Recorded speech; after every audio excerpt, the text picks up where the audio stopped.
সৈয়দপুর বিমানবন্দর কাণ্ডকে বিচ্ছিন্ন বলে দেখার সুযোগ নেই, কারণ দেশের অন্যান্য জায়গার মতো জামাতের আমিরের নির্বাচনী আসন ঢাকা 15তেও একই রকম অবৈধ অনৈতিক লেনদেনের ঘটনা সংঘটিত হতে দেখা গিয়েছে।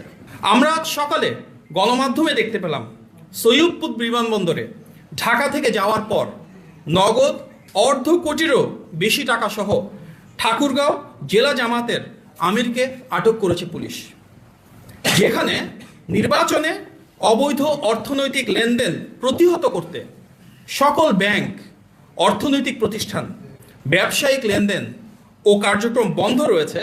সেখানে স্বাভাবিকভাবেই সর্বত্র প্রশ্ন উঠছে, জামাতের একটি জেলার সর্বোচ্চ নেতা কোন উৎস থেকে এই বিপুল পরিমাণ অর্থ নিয়ে, কি উদ্দেশ্যে, কাদের দেওয়ার জন্য নির্বাচনের ঠিক আগের দিন ঢাকা থেকে ঠাকুরগাঁও যাচ্ছেন।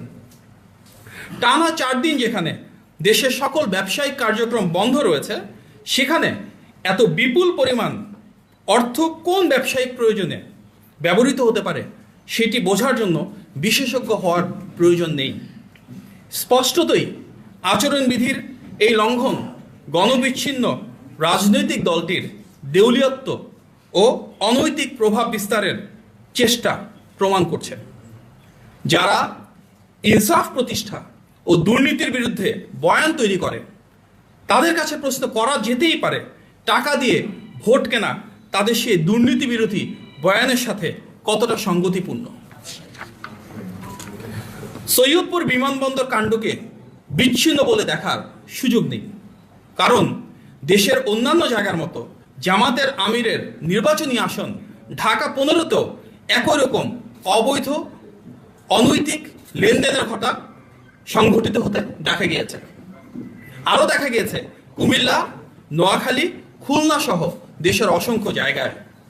ইতিপূর্বে দেশটি আমরা দেখেছি দেশব্যাপী দলটির নেতাকর্মীরা বাসায় বাসায় গিয়ে ভোটারদের বিকাশ নম্বর ও ভোটার আইডি নিয়েছিলেন।